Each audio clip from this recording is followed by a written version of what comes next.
Hello learners, this side Pooja and आप सबका स्वागत है आपके अपने classes that is Vigyan classes, जहां आप साइंस को बहुत ईजिली समझ सकते हैं।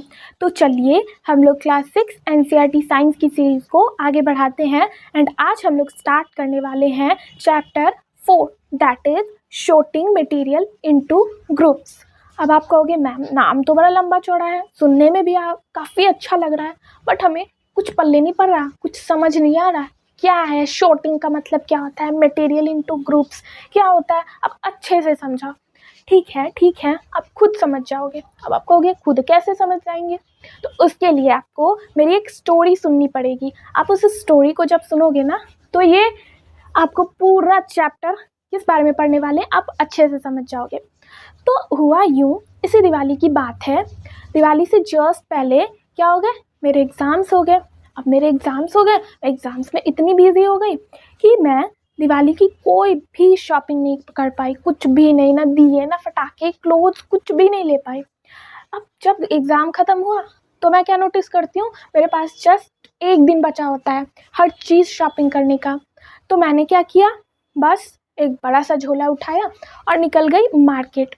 अब मैं सीधा दुकान में जाती चली गई, शॉपिंग किया, कपड़े ली, पटाखे लिए, दिया ली, मिठाई ली, जो भी चीज़ें होते फूल लिया, सब कुछ मस्त झोले में ली और घर आ गई। जब घर आई तो मज़ा आया, चलो शॉपिंग हो गई। उसके बाद क्या होता है, अब मुझे पता चला कि मेरी सारी चीज़ें एक ही झोले में रखा था मैंने, अब तो ये मिक्स हो गई।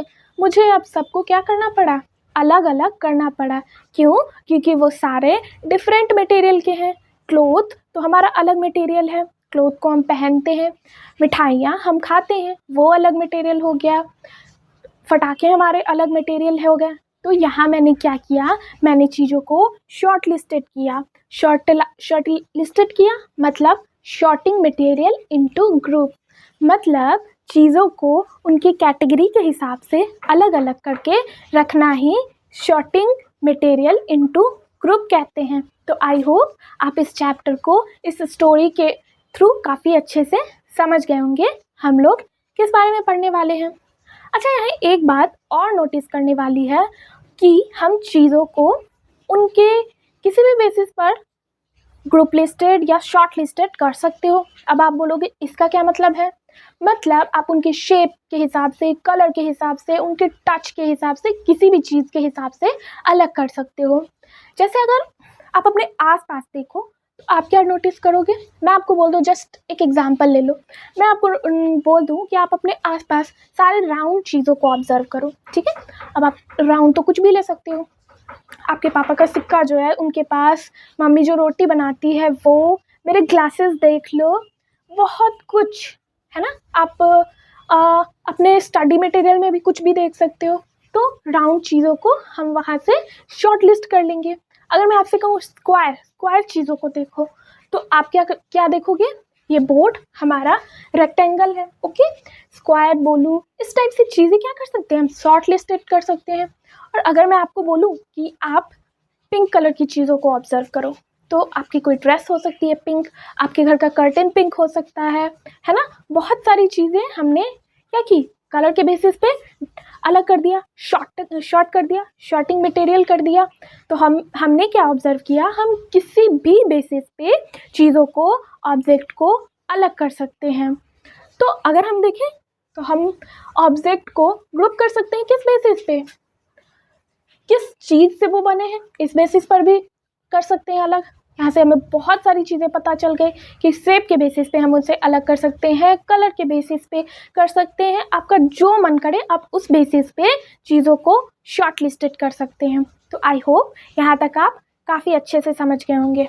तो चलिए अब हम ये नोटिस करते हैं कि कोई चीज़ है, कोई ऑब्जेक्ट है, उसको हम डिफरेंट मटेरियल से भी बना सकते हैं और एक मटेरियल से डिफरेंट ऑब्जेक्ट्स बना सकते हो। आप कहोगे मैम यहाँ तो टोटल कंफ्यूजन हो गया, एकदम खचर पचर खिचड़ी बन गई, आप इस चीज़ को अच्छे से समझाओ। ठीक है, मैं आपको अच्छे से समझाती हूँ। चलिए मान लीजिए प्लेट की बात कर लेते हैं। प्लेट मतलब वही थाली जिसमें क्या करते हैं आप लोग, खाना खाते हैं, हम लोग खाना खाते हैं। तो आप बताओ, आप नॉर्मल डेज में किस प्लेट में खाते हो, स्टील की प्लेट में मम्मी देती है आपको आपको वो क्रॉकरी सेट नया वाला? नहीं देती ना। वो कब निकलता है? जब कोई गेस्ट आते हैं तभी। क्यों?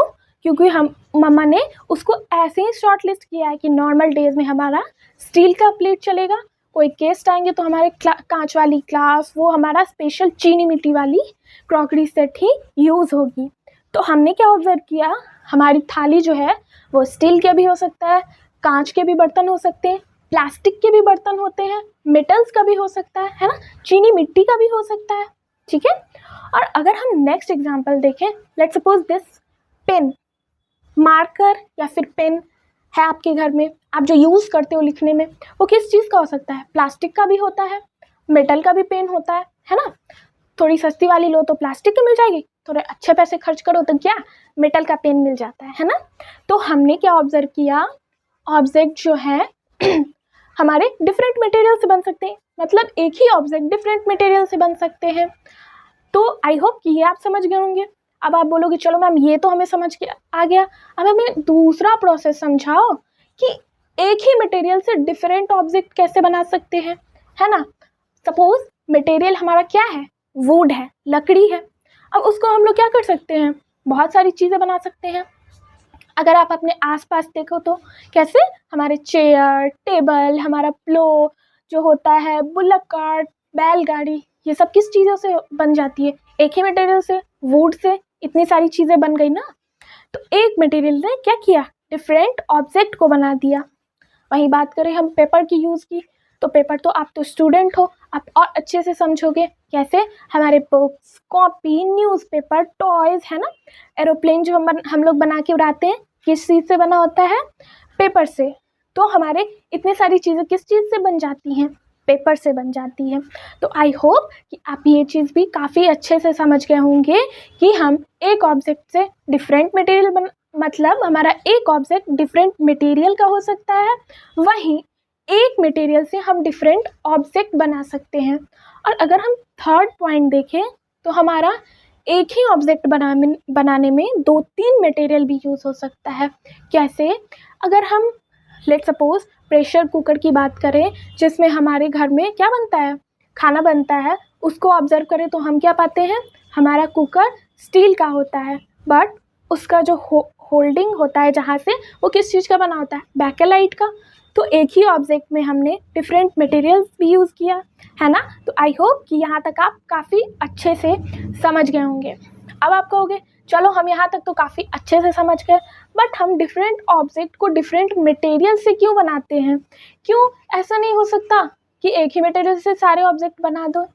ये भी हो सकता है। तो हम ऐसा क्यों नहीं करते? तो इसका रीज़न ये है कि हमें नीड होती है, हम चाह के भी ऐसा नहीं कर सकते हैं। लेट्स सपोज हमारा जो ग्लास होता है, पानी पीने वाला ग्लास, वो स्टील का ही क्यों होता है ना। वो हम ऐसा क्यों नहीं करते, कोई कपड़ा ले लेते हैं, उसमें पानी होल्ड कर लेते हैं, कपड़े का ग्लास बना दे, तो क्या होगा, हमारा पानी लीक हो जाएगा। नहीं कर सकते। और आप मुझे नेक्स्ट बात बताओ, हमारा जो बॉटल होता है, वाटर बोतल जो आप स्कूल ले जाते हो, वो किस चीज़ का होता है? प्लास्टिक का।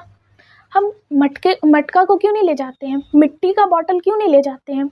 मिट्टी को बॉटल को घर पे ही क्यों यूज़ करते हैं? बिकॉज घर पे यूज़ करते हैं क्योंकि वो घड़ा तो एक ही जगह रहेगा, है ना, तो उसको कोई नुकसान नहीं पहुंचेगा और वहाँ वो हमारा अच्छे से यूज़ करेगा। बट हम उसी घड़े को अगर स्कूल ले जाएं, बैग में रखें, तो क्या होगा, हमारा बॉटल जो है मिट्टी का वो टूट जाएगा, है ना। तो हमें नीड हुई, उस हिसाब का हमने काम किया। तो अब हम देख लेते हैं इस चीज़ को और अच्छे से, हम नीड के हिसाब से कैसे चीज़ों को डिफ्रेंशिएट करते हैं। तो हम प्रॉपर्टीज़ के हिसाब से मटेरियल को डिफ्रेंशिएट करते हैं। हमें जैसी ज़रूरत होती है हम वैसा मटेरियल लेते हैं और यूज़ कर लेते हैं। तो यहाँ कुछ पॉइंट्स हैं जिसको हम लोग ध्यान में रख के अपने मटेरियल्स को डिफ्रेंशिएट करते हैं। तो चलिए लेटर्स, अब हम लोग क्या देख लेते हैं, प्रॉपर्टीज़ ऑफ मटेरियल। सबसे फर्स्ट प्रॉपर्टी अगर हम देखें तो क्या, अपीयरेंस के बेसिस पे हम चीज़ों को कैसे अलग करते हैं। तो जब हम नोटिस करें तो क्या होता है, एल्यूमिनियम लोहे से काफ़ी डिफरेंट होता है और ये दोनों मेटल्स वुड से काफ़ी डिफरेंट होता है ना। तो हम अपीयरेंस के बेसिस पे ये जज कर सकते हैं कि एक दूसरे से मटेरियल्स काफ़ी अलग होते हैं। और अगर आप एग्जांपल देखो डे टू डे लाइफ में, तो आपकी बहन और मम्मी एक दूसरे से काफ़ी डिफरेंट है, बट वो दोनों में कुछ सिमिलैरिटी है और वो दोनों पापा से काफ़ी डिफरेंट है। तो हमने क्या ऑब्ज़र्व किया, चीज़ें एक दूसरे से बहुत डिफरेंट भी हो सकती हैं और कुछ सेम भी हो सकता है ना। ये हमने यहाँ से ऑब्ज़र्व किया। तो चलिए हम अपने नेक्स्ट प्रॉपर्टी को देख लेते हैं, दैट इज़ लस्टर। लस्टर का मतलब क्या होता है? लस्टर का मतलब शाइन, चमक। इस बेसिस पे हम कैसे डिफरेंशिएट करते हैं, कैसे अलग करते हैं? तो मान लीजिए आपको ज्वेलरी बनानी है, जैसे इंडियंस हम लोग तो ज्वेलरी काफ़ी यूज़ करते हैं ना, एकदम चमक धमक शादी वादी में, है ना। आपने किसी को देखा है वुड की ज्वेलरी, लकड़ी का गहना पहन के जाते हुए? नहीं, वहाँ हम लोग लकड़ी क्यों नहीं यूज़ करते हैं, मेटल क्यों यूज़ करते हैं, गोल्ड, चांदी, डायमंड क्यों यूज़ करते हैं? क्योंकि उसमें लस्टर होता है, चमक होता है, जो हमें काफ़ी अट्रैक्टिव बनाता है। तो हमारी नीड क्या थी वहाँ? चमकदार चीज़ की ज्वेलरी बनाना। तो हमने मटेरियल को उस बेसिस पे अलग किया, लस्ट्रस मटेरियल जिसमें चमक हो, शाइन हो। वहीं हम बात करें हार्डनेस एंड सॉफ्टनेस की, तो हार्ड मटेरियल हम कहाँ यूज़ करते हैं? हार्ड मटेरियल किसको कहते हैं, हार्डनेस किसको कहते हैं? लेट सपोज आपको कोई ग्रिल बनानी है, कोई गेट बनाना है जो आपके घर का मेन गेट हो, तो आप थर्मोकोल यूज़ करोगे या लोहा यूज़ करोगे? ऑब्वियसली लोहा यूज़ करोगे, लोहे का गेट बनाओगे। क्यों? क्योंकि आपको प्रोटेक्ट करना है घर को, आपकी नीड है, तो आप लोहे का घर बनाओगे। और सपोज़ आपको बर्तन वॉश करना है, तो क्या आप लोहे से वॉश करोगे? वो कभी वॉश होगा नहीं। तो वहाँ क्या करोगे? सॉफ्ट स्पॉन्ज लोगे। क्यों? क्योंकि वहाँ नीड है सॉफ्ट स्पॉन्जी मेटल की। ठीक है। अब हम बात करें अगर फ्लोटिंग एंड सिंकिंग की, तो अब ये क्या होता है? ये फ्लोटिंग है, फ्लर्टिंग नहीं, इस बात का ध्यान रखना है। फ्लोटिंग मतलब तैरना और सिंकिंग मतलब डूबना। अब ये कौन सी बात हो गई? फ्लोटिंग एंड सिंकिंग क्या होता है? तो यहाँ हम पानी के रिस्पेक्ट में बात कर रहे हैं, वाटर के रिस्पेक्ट में चीज़ों को देख रहे हैं, फ्लोटिंग एंड सिंकिंग को। मान लीजिए अगर मैं पानी में लोहे को रखूं तो वो क्या होगा? सिंक हो जाएगा, डूब जाएगा। और अगर मैं उसके ऊपर कागज़ रखूं तो वो क्या होगा? तैरेगा। तो ये प्रॉपर्टीज़ की मटेरियल की प्रॉपर्टीज़ हैं, हमें जैसे नीड होगी हम वैसा मटेरियल यूज़ करेंगे। तो आई होप कि आप अपीयरेंस को, लस्टर को, हार्डनेस को, सॉफ्टनेस को, फ्लटिंग और सिंकिंग को काफ़ी अच्छे से समझ गए होंगे। अब हम क्या समझने वाले हैं अपने चैप्टर में आगे? वाटर के रिस्पेक्ट में कि कौन सा चीज़ वाटर में सॉल्यूबल है, मतलब वाटर में घुल जाता है, और कौन सी चीज़ इनसॉल्यूबल है, मतलब वाटर में नहीं घुलता है। ध्यान रखिएगा, हम यहाँ वाटर के रिस्पेक्ट में चीज़ों को देख रहे हैं। तो अगर हम क्या नोटिस करते हैं, हम पानी में अगर 1 चम्मच सॉल्ट रखें और 1 चम्मच सैंड रखें, मतलब 1 चम्मच नमक और 1 चम्मच बालू रख के हमने छोड़ दिया, 10 मिनट बाद हम क्या ऑब्जर्व करते हैं?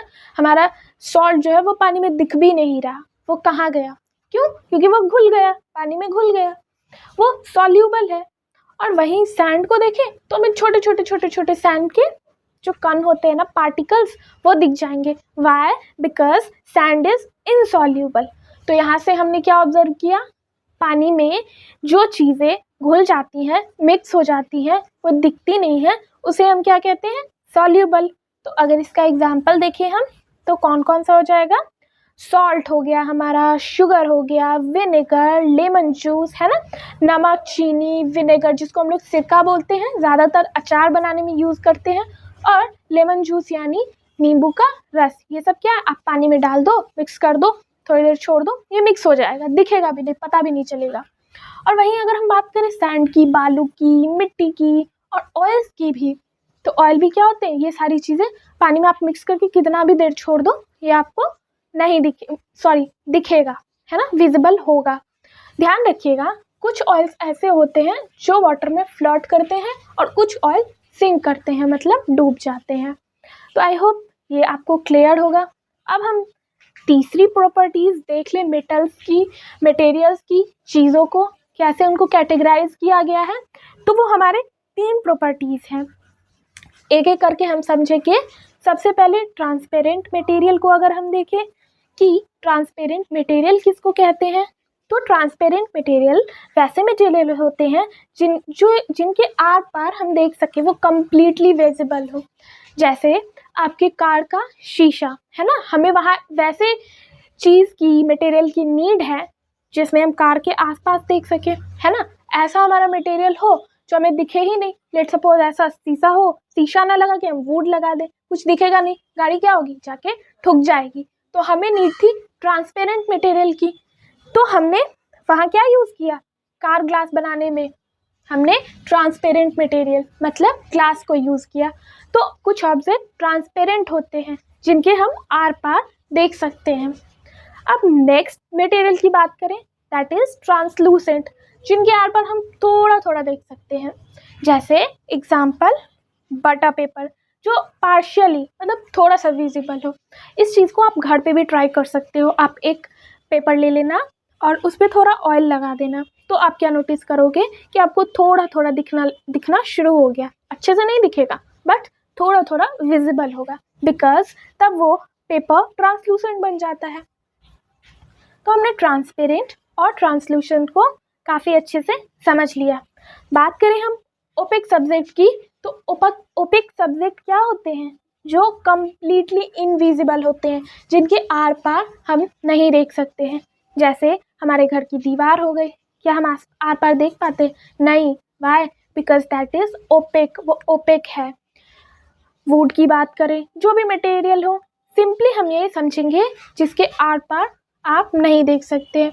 अब जैसे देखो, मैंने यहाँ हाथ रख दिया, तो क्या आपको दिख रहा है उधर क्या लिखा है, why, because my hand is opaque, इसलिए आप नहीं देख पा रहे हो। अगर मैं हटा दूँ तो आप देख पा रहे हो, ठीक है। तो आई होप आपको ट्रांसपेरेंट, ट्रांसलूसेंट और ओपेक काफ़ी अच्छे से समझ आ गया होगा। तो यहीं पे हमारा chapter 4 that is sorting material into group ख़त्म होता है। आई होप आपको ये चैप्टर काफ़ी अच्छे से समझ आया होगा, और अगर आपको ये चैप्टर काफ़ी अच्छे से समझ आया है तो please like, share and subscribe to my channel. Thank you.